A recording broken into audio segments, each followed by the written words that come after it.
Hi there, my Why Religion friends. Professor Anthony Sweat here from BYU Church History and Doctrine. Welcome to episode number 77 of the Why Religion podcast, where we bring into a podcast format some of the recent publications from BYU Religion Department. As you can see from the title of today's episode, it has to do with Cain.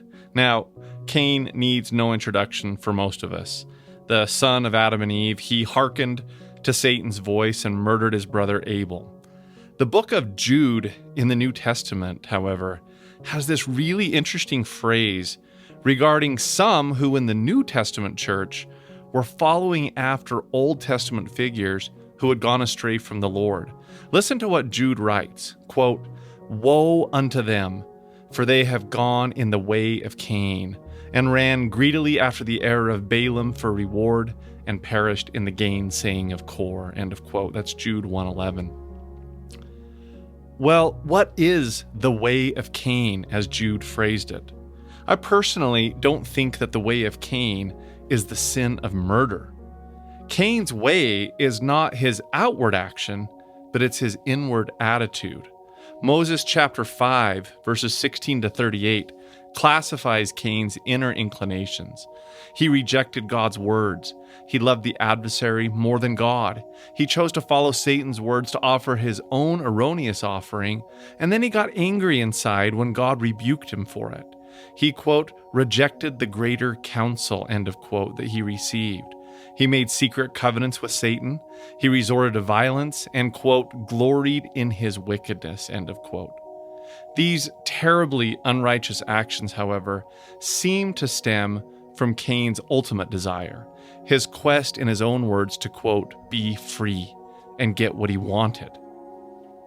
The inward way of Cain, then, can be summarized as a skewed attitude towards individual freedom, to be subject to no one, to be free, to do what we want, to get what we want in any way that we want, to become our own master Mahan, as he says, and reject God's counsel and say, I am free, in order to have what we want fall into our hands. This is the attitude that the Christian theologian George MacDonald called, quote, one of the principles of hell, a fitting summary for the way of Cain. Well, BYU professor Shon Hopkin of the Department of Ancient Scripture has recently published an article on the way of Cain called, quote, If Thou Doest Well, Sacrifice and Correct Motives in the Story of Cain and Abel. It's more that there is an ordinance here, and he is saying, but I'm going to do it my own way. You've asked for it this way, God, but I'm going to bring what I want to bring. On today's episode, Professor Shon Hopkin takes us all the way back to one of the earliest stories of time with Adam and Eve and Cain and Abel to help us understand why God requires not only clean hands, but also a pure heart and motives to come unto him and humbly submit to his will. This is Why Religion.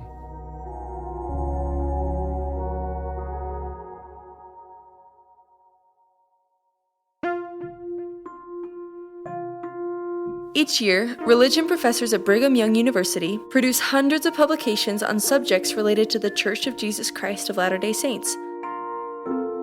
This podcast brings this research into one place to enlighten the everyday seeker of truth. Seek learning, even by study and also by faith.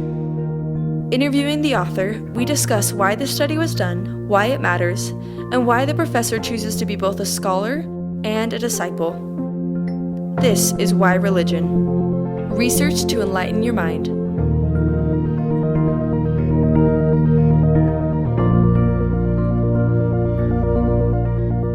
Recently, Professor Brad Wilcox sat down with Professor Shon Hopkin to discuss his publication, If Thou Doest Well, Sacrifice and Correct Motives in the Story of Cain and Abel, published in the anthology book Old Testament Insights.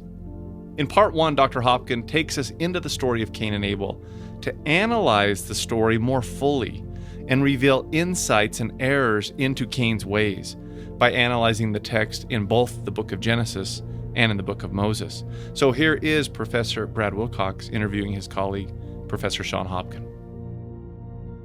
Hi, I'm Brad Wilcox, and today we welcome Shon Hopkin to Why Religion. Shon is the department chair in ancient scripture at BYU, and he is a joy to work with and just has been such a great support and friend to me. I'm so excited to interview you today, Shon, and to interview you about a story that is as old as the world, the story of Cain and Abel. The other day, I was listening to somebody complain because they said, my gosh, they're remaking that movie again. Why do they keep remaking the same movies over and over? And I thought about this upcoming interview with you, and I thought, well, if there's a story that has been lived out over and over and over and over in the world, it's the story of Cain and Abel. So tell us what this story means for readers of the Bible, and what does it mean for us as Latter-day Saints that we can look at it a little differently? Yeah. So first, great to be here with you, my good friend. I'll spend time with you any day. Yeah, this is wonderful. And then I would say, to your point, the only stories, the only further back we can go, biblically speaking, is Adam and Eve, the parents, right? This is right at the beginning. And then I think what that demonstrates is really our very first story in the Bible after the fall. This, you might say, acts as an indicator for what the storyline is going to look like. So Adam and Eve and the creation and the fall story have set us up, so to speak, for what the Bible is going to be talking about, and the concerns, covenantal concerns, faithfulness, the challenges of mortality, choice, agency. But now this is the first time we get to see, well, what does this look like in a fallen world? And it doesn't always look great, unfortunately. The gateway. This is the gateway. Yeah, this is the moment. World. Yeah, you say, okay, well, how's this going to play out? And our first story of this playing out does not go well. In fact, if you think of Cain and Abel playing out similar themes to what Adam and Eve did in somewhat different ways in the garden, they do a worse job. Adam and Eve end up together, united, walking forward in mortality. And as we know, it doesn't work out that way with Cain and Abel, sadly. But Latter-day Saints have a lens that others don't have, that can see not a different ending to the story, but they can see perhaps greater meaning in the story. Where do we get that lens? So the Book of Moses account is really, really helpful and influential for us. We tend to read this story. I wouldn't say that our reading is that different in many respects, but it's richer, I would say. The story provides us with more because we have what's available in the Book of Moses. Biblical narrators were notoriously short on moralizing. So we are used to and we love Mormon, and thus we see, and the biblical narrators don't give us a lot of that. And that's true with what we've got in the Book of Moses as well. But we just have more, right? And it gives us more to work with. Thank heaven for the restoration. I just think of how the restoration scripture, Book of Mormon, Doctrine and Covenants, Pearl of Great Price, these scriptures of the restoration not only verify the Bible. I mean, Cain and Abel happened. It's a real experience. It's not a metaphor. And they clarify and give us more layers of meaning. So I'm so thankful for that additional lens that we have. But before we talk about that and what we gain from that lens, let's talk about lessons from the biblical narrative. Now, if you're at home and you're following along, we're in Genesis 4, 1 through 16. If you're driving, don't you dare follow along. Give us some lessons from the narrative that we find in Genesis. Yeah, so let me just, if it's okay with you, Brad, let's just walk through, and we'll be quick about this, but let's sort of walk through and do it as we move forward, and it will begin to show why the Book of Moses account is so important. Let's just call it the Moses account. And first off, these in the biblical account, all we've got is that these are the first children. They appear to be the first children. The Bible doesn't say one way or the other, but you don't have a reference, as you do in the Book of Moses account, that there are other children before Cain and Abel. And so already we're seeing that provides a different lens, that these are the only children we know about in the Bible. And it's unclear why God did not appreciate Cain's offering, but certainly he doesn't. Cain does bring the first fruits of the ground, while Abel is bringing the first fruits of the flock. And we know from later on in the Bible that blood sacrifice, that animal sacrifice, is going to be very important, but it's unclear in the biblical account how well that would have been understood. So just far. reading the Bible, they would say, well, Cain is giving. He's giving a sacrifice, and he's giving something good. He's giving something that he grew himself. So why is God rejecting it? Yeah. Suddenly God becomes the bad guy instead of Cain, because Cain's doing something that's more than just, there's some other things at play here that aren't clear in the Bible. That's exactly right. And so, and you've said it, Cain, a tiller of the ground, and Abel is a shepherd. He is and lives more of a nomadic lifestyle as he's tending the flock, so to speak. And the brevity of the biblical account can lead us to believe that God is being a little bit capricious here and unfair to Cain, and that isn't the case. In fact, I would say as Latter-day Saints, we start from a premise that God is always the same God, and he is just and merciful, and that you can see that in the biblical account, but it's the pearl of great price. It's the Book of Moses that really allows that to be more clear. Because without that, it sounds like he's going eeny, meeny, miny, mo. Yeah. And, I like him better. I like his sacrifice better. So again, thank God for the restoration. Yeah, so if we were going to then look for lessons in the biblical account, verse 7, this phrase, if thou doest well, shalt thou not be accepted? So that seems to hint to the reality that Cain actually did know. He had enough information to make an informed decision. But it is obscure. It's very obscure. And then, so you have to come at it with this presupposition or this deep belief that God is fair, that God is just, that he doesn't just capriciously hand out judgments. And then you can see it. Well, clearly Cain has enough. But then there is a beautiful moment here in the biblical account. If thou doest not well, sin lieth at the door. And I think one of the beautiful things that this begins to point to is that God is giving Cain chances, so to speak. He's letting Cain use his agency and then trying to correct as a good parent would early on. He doesn't accuse Cain of sin. He says, if you choose poorly, you made a mistake. This was a judgment error, you might say. You brought the wrong sacrifice. So let me retrain.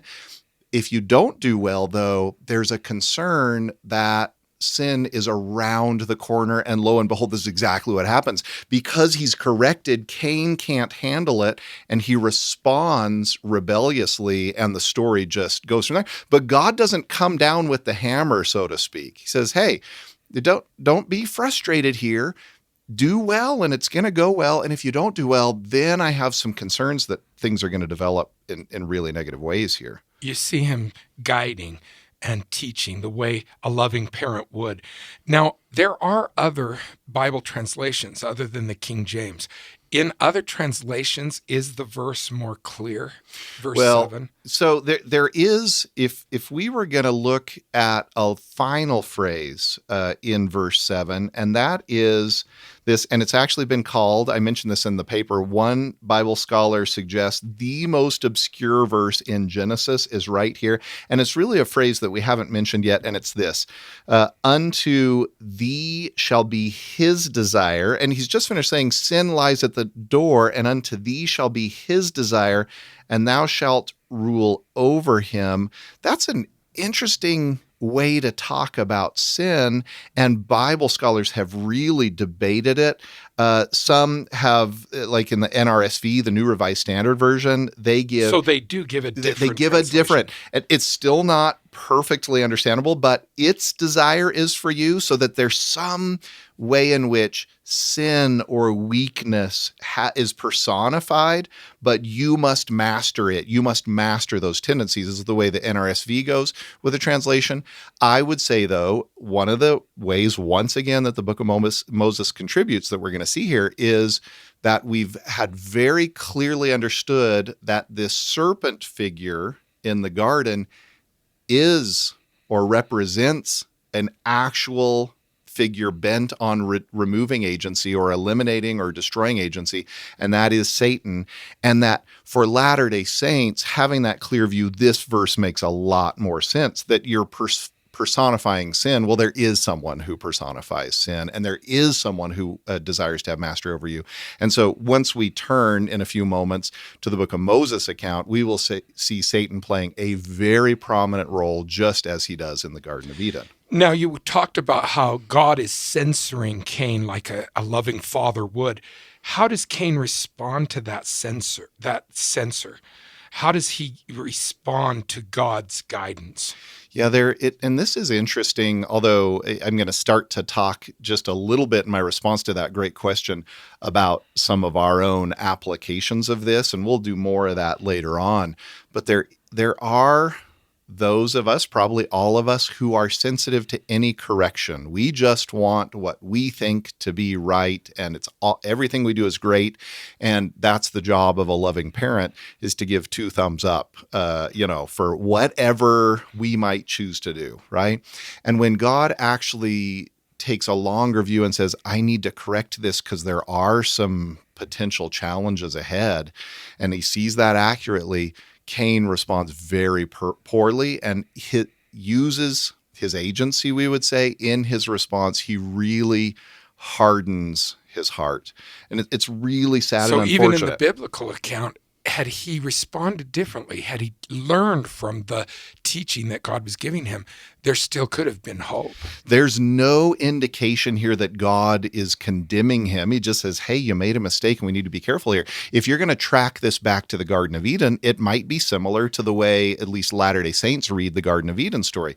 There's a decision to be made here, and God doesn't come down with this sort of condemnatory language. Rather, he says, okay, you've eaten the fruit. Now here's how we're going to proceed from here. Well, that seems to be the role he's playing here, but Cain isn't having anything to do with it. In fact, his response is, am I my brother's keeper? And the Hebrew is really fun here. Am I my brother's shomer? Which elsewhere, it's the watcher or the keeper, but it is a term used for shepherds, actually. Oh, interesting. So he's saying, am I the shepherd's shepherd, right? There's some really nice use of language there. And actually, the Bible's pretty clear about this, that in one sense, no, we are not owners of our brother. We do not have ultimate stewardship. That's God's role.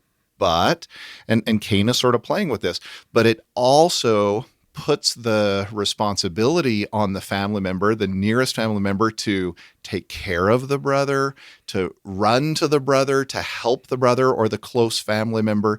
If someone is in servitude for some reason, then it's the closest family member's responsibility and opportunity to redeem them from that position, to be a type of a savior figure.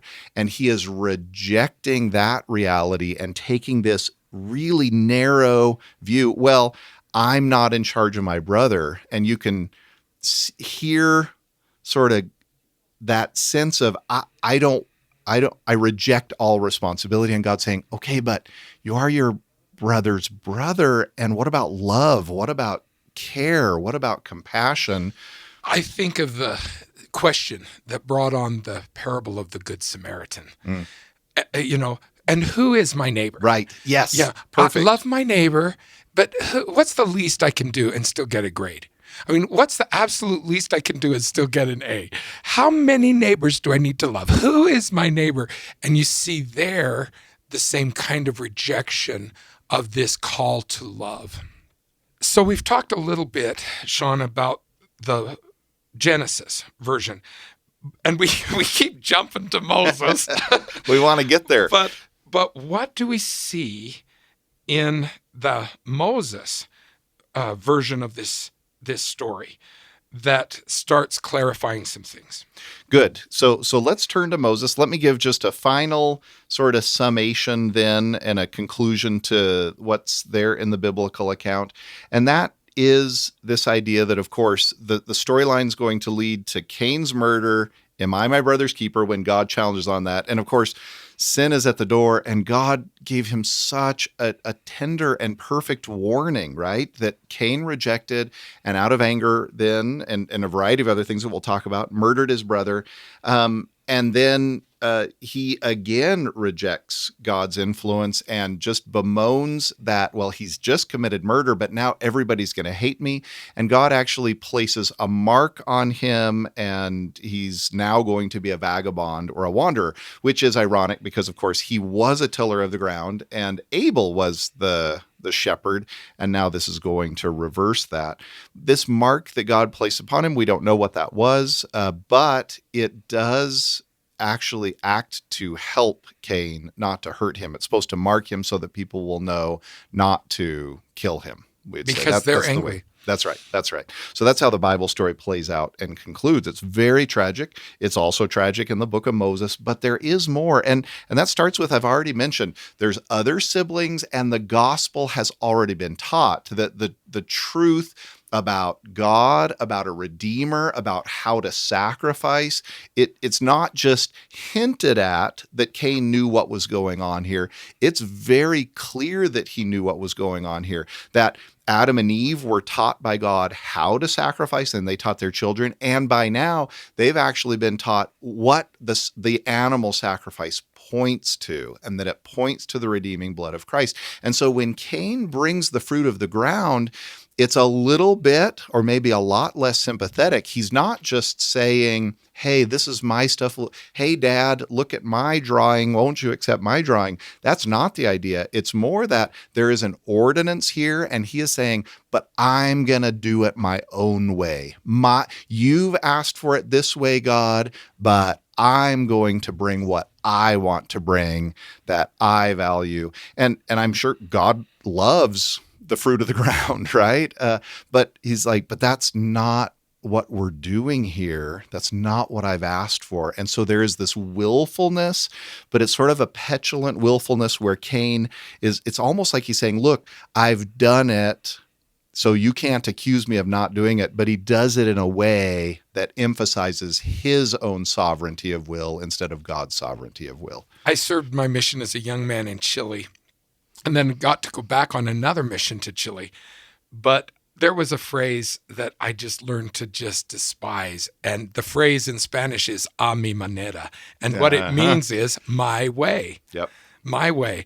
Do you love God? Yeah, a mi manera. Mm-hmm. Do you keep the Sabbath day holy? Yeah, a mi manera. I'll keep the Sabbath day holy, but I'll do it my way. I'll pay tithing, but I'll do it my way. And that's kind of the attitude you're talking about.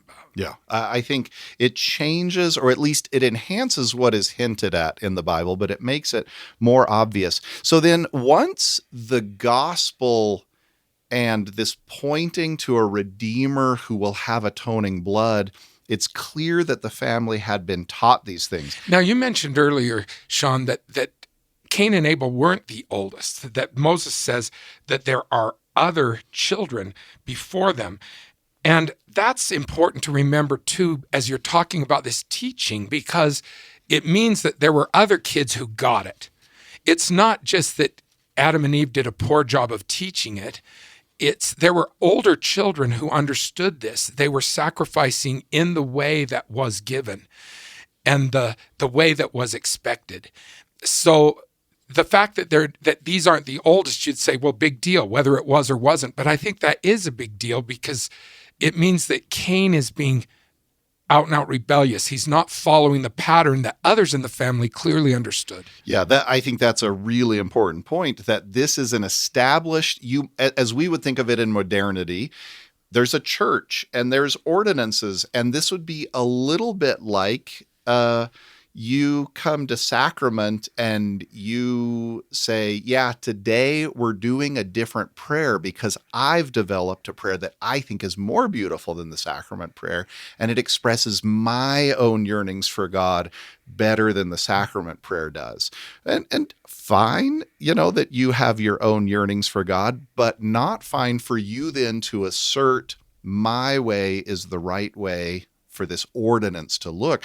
You could see this as similar to the movements towards apostasy at other times and places, right? The assertion, nope, I've got it figured out, and everybody else or what God has said doesn't matter. Yeah. Right? And like you said, it starts smacking of apostasy. It starts smacking of a purposeful rebellion. Yeah. He's choosing to give it the way he wants. A mi manera. A mi manera. I like that. So if you're going to track this a little bit in the scriptures, Moses 5 verse 2, Adam knew his wife and she bare unto him sons and daughters. They began to multiply and replenish the earth. And then you can jump forward to what is it? 16? Well, let's first hit this so that we can sort of finish this point. 6 and 7, after many days an angel of the Lord appeared unto Adam, said, why dost thou offer sacrifices? And verse 7, this thing is a similitude of the sacrifice of the only begotten of the Father. And so from that point on, this is being taught to the family. And then if we skip ahead to 12, Adam and Eve blessed the name of God. They made all things known unto their sons and their daughters, plural. And then this moment, Satan comes among them saying, I'm also a son of God. Believe it not. And they believed it not. And they loved Satan more than God. And so you have set up here very clearly in the book of Moses account, this sort of tension, this battle, this war of Satan that he perpetuates on God, and he does it through God's children, right? So from the beginning, you see it, the story is just a little bit more clear what's going on. So then when this moment shows up that sin is personified, well, of course it is, because Satan is very real here in the book of Moses account. And then, as you mentioned, you get to 16 and 17, and now this is the birth of Cain and Abel. Yeah, see, that's what I was thinking about. That's right. That's right. And then 18, and Cain loved Satan more than God, and Satan commands him, saying, make an offering unto the Lord. So Satan's the one who, he can sort of see it.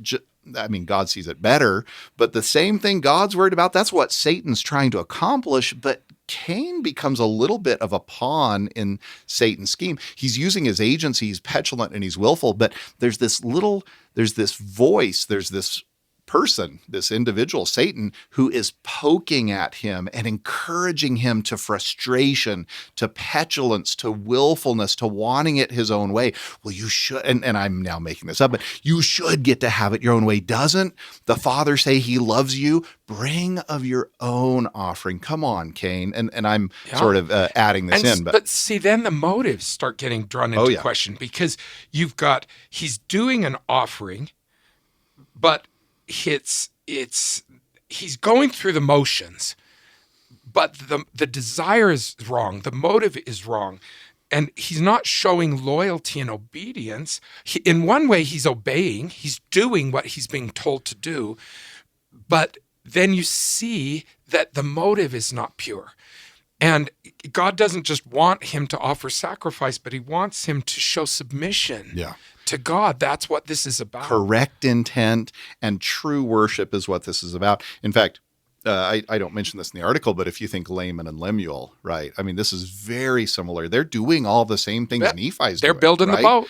But where's the faith? Where's the actual belief in God? Where's the tenderness to what God is trying to teach?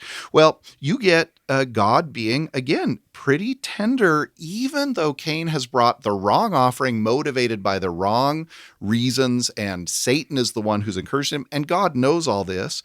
Then he says, verse 22, the Lord said unto Cain, why art thou wroth? Why is thy countenance fallen? And we know what this is like. For we've brought something and it's not approved, but it feels a little more sinister now that Cain comes almost ready for anger, so to speak, right? Chip on his shoulder. Chip on his shoulder. And verse 23, if thou doest well, thou shalt be accepted. If thou doest not well, sin lieth at the door, and Satan desires to have thee. Boy, that's very clear There it in is. this account. And now you know what's going on.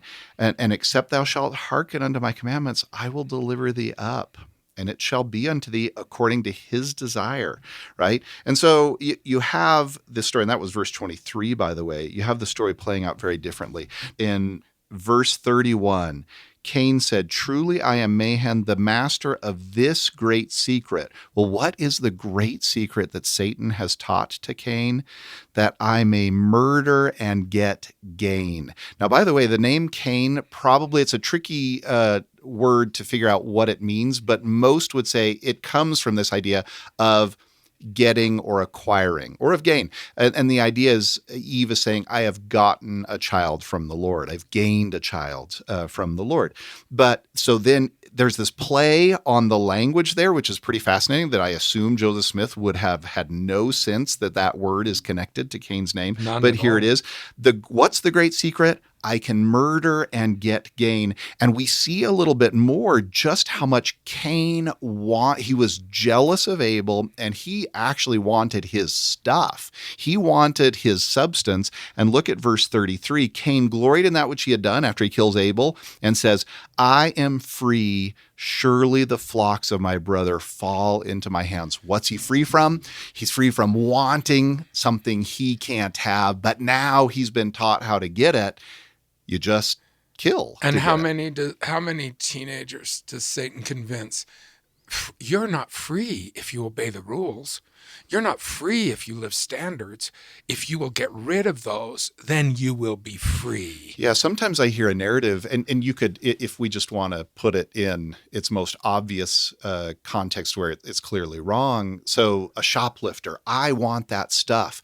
And then, well, they take the stuff, and there's this actual sense of elation and of freedom that comes from this. Well, that my desires were fulfilled. It's just not a long-term strategy, right? Like, it's not healthy. But to get what you want, sometimes that feels really good. The release of that tension of not having what you want. He wants what Abel has, and Satan teaches him how to get it. And if we're going to now broaden this a little bit, I don't know that you and I are going to be terribly tempted to commit real murder. But there are people in the world who do. Absolutely. If you think of tobacco companies, and you want to talk about modern day secret combinations, and what was revealed when we finally learned that for decades they knew they were killing people, they were willing to cover that up and continue to market to children because they could get gain. And look at that phrase. And I don't want to implicate everybody that was, who knows where the blame lies, what individuals it lies with, but that's the motivation.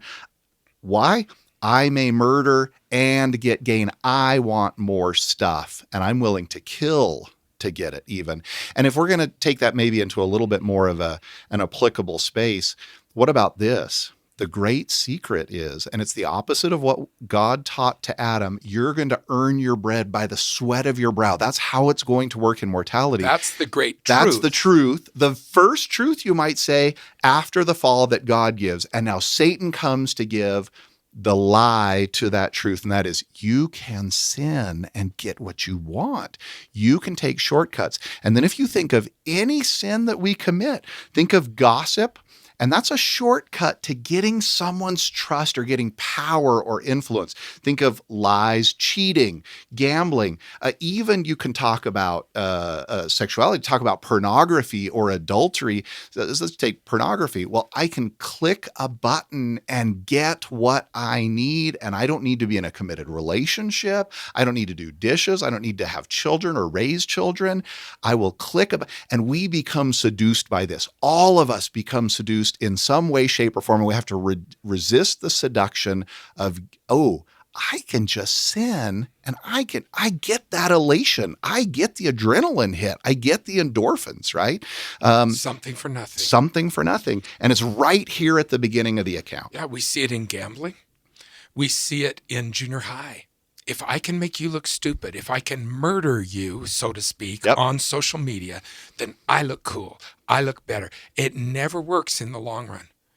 And Cain found that out. And ultimately, we all find that out, that the great secret is really a great lie. Yeah. And that's the irony when he says, he exults and says, I am free. Wow. I mean, those of us reading it just feel that pretty deeply because we know he's actually never been less free in his life than the moment after he's committed the sin. And you could say this, let's go back to our shoplifting analogy. No, you're actually, you've gone the opposite direction. So, and it's a lie and it's Satan's lie, but he wasn't just teaching you how to lie before God. He was lying to you that this is going to work out. This is not where true emotional health sits. This is not where joy, long-term joy sits, honesty, truth, and earning your bread by the sweat of your brow. Working, right? Building relationships, sacrificing, covenanting. Satan doesn't understand any of these things deep down. And so he's like, no, just do this. This is how mortality works. You can get what you want. And by the way, Brad, we've got a few thousand years of evidence that this has been pretty persuasive for human beings. And everybody thinks he is inventing it for the first time. Yes. Everybody thinks, hey, the odds of winning the lottery are, 30 billion to 1, but this is my lucky day. No. Or everybody else can live immoral lives and they're going to be it's going to be horrible. It's going to end horribly for them, but I am the exception to the rule. And it just breaks your heart to see everybody having to relearn this lesson ever since Cain and Abel. Well, and as I know the same is true for you. So when I look at Cain, I do feel some sympathy. And then I say, oh, wow, where have I actually been seduced by this great lie? And how have I lost some things God is trying to give to me? And I've bound myself up in ways that reduce my power, reduce my strength, reduce my influence with others, reduce my peace. And you watch it with Cain, and the story is incomplete if then we don't look in the mirror and say, where have I done this? Right? Now, we've talked a lot about Cain, and you've even made that connection with us, that we need to see ourselves in that. But we haven't spoken about Abel. So let's talk a little bit about Abel. Where does he come into the story? And in Abel, do we see any hope? Yeah. In fact, both in the New Testament, it affirms that Abel's faith in God was accepted. And Joseph Smith is going to talk about this as well. The power of his faith actually is redemptive, and you might even call Abel, post-fall anyway, a first type of Christ, right? Who he's brought an animal sacrifice, and then he becomes, right? His blood actually, and his faith leads to a sacrifice of his own, and he makes himself a sacrifice, you might say. And then that points to us, and then trying to make our lives, choosing goodness, choosing righteousness, choosing that which is right, and being a positive example of faith to those who come after. So Cain almost becomes a type of Satan. If you think about the premortal world. Even to the degree that he's called perdition, right? Wow. And Abel, this first example, although Adam and Eve, they haven't died yet, but as they fall, they become beautiful types of Christ. But as far as death goes and the shedding of blood, Abel, the first type of Christ, and they're a foil for each other. Abel representing Christ and Cain representing Satan or the adversary. Whoa, that's just, it truly reminds us that this war that we talk about in heaven, is a war that we continue to fight here on earth. And we fight it in our own souls, so to speak, right? Am I going to be submissive before the Lord and exercise faith and follow his plan, or am I going to do my own plan? And the reality, Brad, of course, is that we're all individuals, and so we do things I don't do things exactly the same way as you do, and you don't do them exactly the same way as I do. And that variety, actually, God has so much space for that. But when you and I sit down, we're not in the same ward, but when we sit down next to each other in church, so to speak, I want God's prayers. I want his ordinances, and you and I aren't working to change those. I want God to be in charge. I don't want to be in charge, because that's not going to work out very well.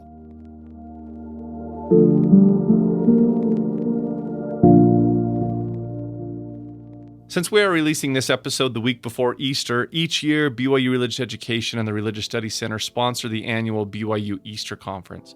There is always a great keynote address from a prominent church leader or teacher, accompanied by other teachers, educators, scholars, authors, speakers, historians, or experts on Christ. All of them speak about the Savior, his life, his mission, his atonement, and his influence in our lives today. This year's conference is held on Good Friday, April 7th, at 7 p.m. in the Joseph Smith Building Auditorium on BYU's campus.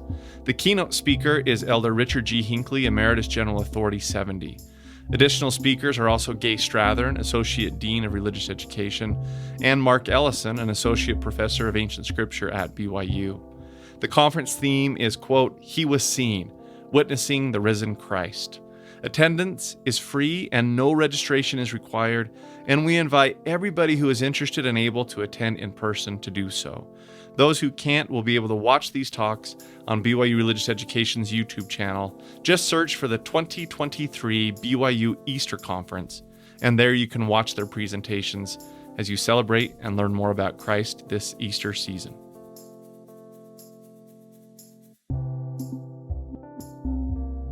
We've been listening to Shon Hopkin discuss his published chapter analyzing the motives and errors of Cain. In part 2 of our religion, we always like to explore a little bit more clearly why this research matters.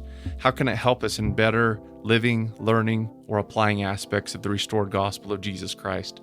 So in this part, Professor Hopkin will answer some of those questions, having us specifically look more closely at what is in our own hearts and whether they can become truly broken and contrite. Now, Shon, we've already made some connections to what this means in our own lives, but I want to talk with you a little bit about, this research is interesting. The way you've looked at this and the way you've allowed us to see through the book of Moses is interesting, but how does this apply to us in a very practical way? Yeah.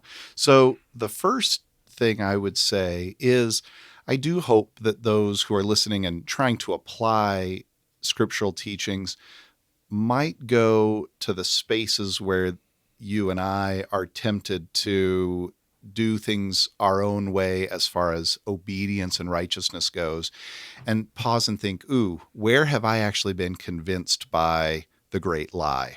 And I've sort of adopted that. But second of all, and something we have only somewhat mentioned, is that from the beginning, what God cares about is the heart. And it's not just when Jesus comes in the meridian of time that he says it has to go all the way deep. It's from Cain and Abel. It's from Adam and Eve. Isaiah talks a lot about it. He wants a broken heart. That's the sacrifice, right? Not so much Abel's broken body, although that may be required at times, but what he wants daily is real intent, the broken heart and the contrite spirit. And that's the animal that we place upon the altar, as Elder Maxwell has said. That's the sacrifice of blood, so to speak, that we lay on the altar is the sacrifice of our hearts. And what I want winning out over God's wisdom. But yes, he wants obedience, but he wants it with correct intent. He wants obedience with the right motives and the right heart. Now, you had mentioned that this comes early in Genesis and how the book of Moses gives us a lens to look at it. But how does this lens allow us to see everything else that unfolds in the Old Testament.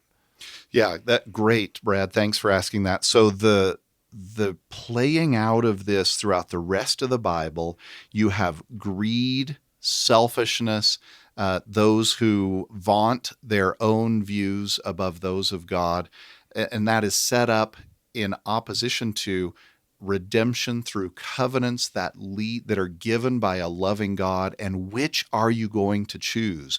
Are you going to choose the whole rest of the Bible? Are you going to choose the great lie and believe that and base your life on those kinds of behaviors and decisions? Or are you going to choose to accept a covenantal relationship with God, to enter into that? So it requires humility, but then He can give you His power. You can have His peace and His joy. And so you see covenants being a major theme throughout the rest of the Bible, commandments that draw us to holiness rather than to selfishness and prideful interactions with others. And then the pull is always, but I want what I want, right? And God's like, no, choose goodness. And then all of those, as Jacob too might say, all of those, or does say, all those things will flow to you naturally after you have come to principles of holiness. Oh, thank you. I've heard so many people say the Old Testament God is different from the New Testament God. And in Jacob 5, we realize that no, it's the same God.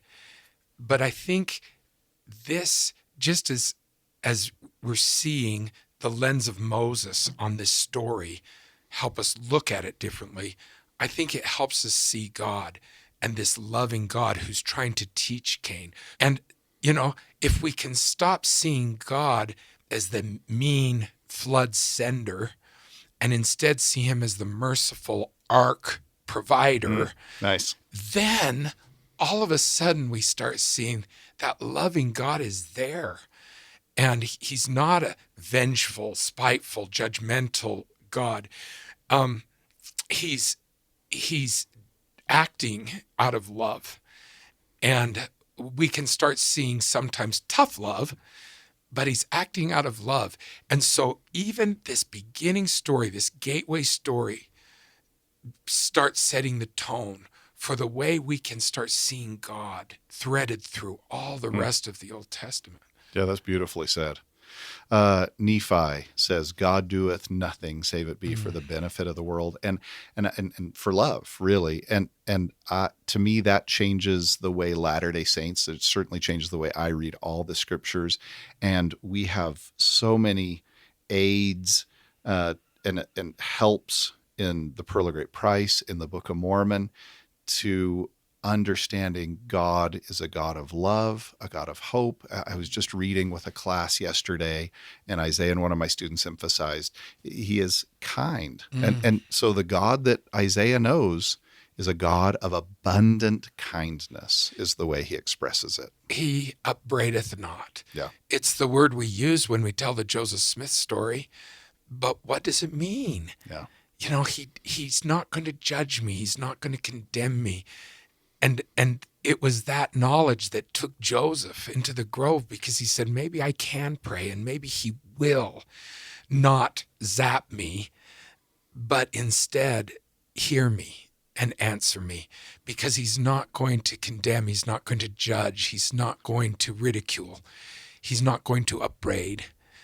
And if we can keep that perspective about God, then we can start understanding His dealings with us and His dealings with others with a bigger perspective. Thank you. And I think I would add, on the opposite side, there is one who does want us to see God that way, right? Who wants us to believe that God is critical, that God needs to be battled against, that God is vengeful.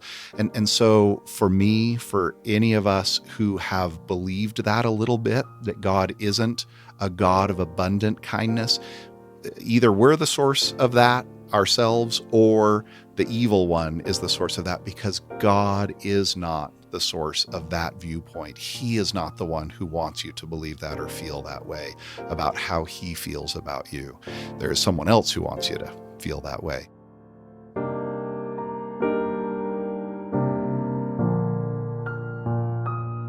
If If you're interested in reading Professor Hopkin's article, If Thou Doest Well, Sacrifice and Correct Motives in the Story of Cain and Abel, published in the book Old Testament Insights, we have provided a link to that book on our website at yreligion.byu.edu. And if you've enjoyed hearing from Professor Hopkin, his previous Why Religion episode is episode number 35, My God, Why Hast Thou Forsaken Me?, exploring the root and meaning of that potent scriptural phrase. Okay, we've arrived at our last segment, part 3, where we like to discuss things a little bit more personally with the professor. In this concluding part, Professor Hopkin will tell us what keeps his own personal studies of the gospel alive and living, and keeps his own heart and motives pure as he seeks to follow the Lord's ways. Shon, as we finish our interview, we'd like to ask you to share a little more personally from your own life. First of all, what keeps your studies alive? I mean, people read the story of Cain and Abel every day. What made you stop and say, I want to look at this deeper? Yes, so sometimes I'm serving as a YSA bishop right now, and I interact. Oh, those lucky young single I'm adults. lucky. They are spectacular. It's been such a joy. And there are those who come back from their missions at times, and they're like, I'm just not excited about the scriptures anymore. And I say, oh, okay, there's a world here to explore. And when you start to dig deeper into the world of the Bible, the world of the Book of Mormon, how those meanings tie together, where they came from and how they apply to us, then it will take you deeper and deeper and become more and more satisfying. It just glows more the more you invest in it. And that has certainly been my experience. In fact, to the degree that if I've got a verse of scripture that I don't understand very well, or that seems like it doesn't work really, if I've learned, if I dig in there, it's hiding something. It's hiding a really beautiful truth, but I need to invest enough to get the revelation that comes on the other side of that. And so I've had enough experiences that as I dig into the scriptures, they provide more and more and more, that it has drawn me onwards and continues to draw me on, and I hope will. So the young for the rest of return my life. missionary says, yeah, but why does it have to be so hard? Well, it has to be hard or you wouldn't value it. It's the joy of it. Yeah, if you don't have to dig for the gold, if the gold's just given to you, then you don't see the value of the gold. And so I think there is something that says, well, it's what we've been talking about, the daily bread by the sweat of thy brow. Nice. But what are some specific things you do when you encounter that verse? Like you did here, this verse in, what was it? The one that was so obscure. Yeah. What do you do to attack that verse specifically? What advice would you give that return missionary? Yeah, that's really great. And I would say that first, you look for what else has been said about that by church leaders. Or like the other translations? Absolutely. You go and look at other translations. There are Hebrew tools that a non-Hebrew speaker or reader can use that will actually help you. What are some websites you use? Biblos.org. I think I just start typing it into my web browser and then it pulls up. But an interlinear Bible, or a blue letter Bible, I think is one that a lot of people use, and it has a lot of different translations, and then you can begin to dig into the meanings of the Hebrew, or if you're in the New Testament, the Greek words, and that can actually provide it. It's a manner of work, right, where you are using your agency to explore, and then the Spirit starts to work with you because you're investing in it, and the Spirit starts revealing things to you. We see Joseph Smith going through the same process. As he studies Hebrew, God starts revealing truths to him that I don't know if they would have been available if he hadn't invested the effort first. I don't know that for sure. But so you hear a gospel doctrine teacher say, well, in Greek, this word means, and you're like, I don't speak Greek. How does he know that? Well, maybe he's gone to a website, clicked on the word, and it says in Greek, this means this. And it's not that hard. Once you find out that there are some tools like this that you can go to, then you can start finding out what some of those words mean. And I think one tool is the Joseph Smith translation. Oh, absolutely. Book of Mormon, Elder McConkie talked a lot about how the Book of Mormon really helps us read all the rest of scriptures. So JST, the Joe Smith translation, Pearl of Great Price, because that's what we've been doing today. And there really is power there. And I would add, sometimes we're a little hesitant to read Bible commentaries because we're like, well, do I know whether, how I feel? Yeah, what is their view going to influence? Well, we go to gospel doctrine so that we can learn from a teacher and learn from each other. And so to read the insights others have had about scriptures, that does not frighten me. I mean, I have to take everything with a grain of salt, just like I have to take my own thinking with a grain of salt, right? And that's why the prophetic words and the words of the scriptures, those are most important. But Bible commentaries are really helpful because people have dug in, they've invested a lot, and there's some insights that'll come. And then the Spirit can start revealing things. And it seems like we invest, we use our agency, and then God says, let me take that and give you something beautiful and pure with that. As we finish, could you please share your testimony about perhaps a time in your life when you found out that Satan's lie wasn't worth it and that God's way has been worth it? Yeah, thank you for that great question. I was just spending time in Isaiah 58 and what we would call the law of the fast, right? And you were doing a little work in that gold mine. Yes, and it is a gold mine. It really is. And I was reminded of this gift God has given us of fasting, and I was reminded of times in my own life when I've availed myself of that gift. And some of the most important experiences, spiritual experiences of my life are connected to truly fasting. And yet I'm oriented to shortcuts. I'm oriented to, let's see. And by the way, there are those with blood sugar issues that I don't want. My goal is not to guilt anyone. We all have to figure out what we can do, right, in healthy ways. But I'm oriented to shortcuts. And so I'm oriented to feeding my hunger. I am oriented to food, yes. And so I get to Fast Sunday, and so often I'm looking for the easiest possible way to get through the time instead of using, by the sweat. You can think about fasting in those terms, by the sweat of your brow, right? Use your agency to seek after the Lord. And I'm telling you, He rewards that. Not like we're earning it. It's just we use our agency, and then He meets us there and pours out abundant blessings for that effort that we give. And I would testify that is true. And this lie versus the great truth has been very powerful and very influential as I've analyzed my own life. It's been changing for me.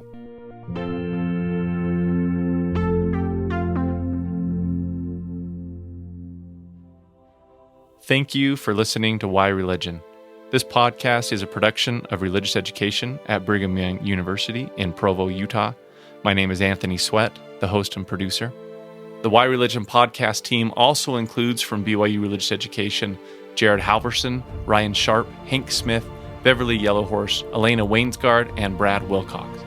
Recording, mixing, and original music was done by BYU student Mitchell Bashford. Say hi, Mitchell. Hey, guys. Original music and scoring for Why Religion podcast was also created by the fabulous BYU student musicians Grant Cagle, Sam Clausen, Colette Jones, and Alistair Scheuermann. If you enjoy what you've heard, please like and subscribe to Why Religion on wherever you get your podcasts and leave us a rating. It really helps. And join us next time as we continue to bring the everyday Latter-day Saint fascinating gospel studies done by Brigham Young University religion professors to enlighten your mind and strengthen your faith.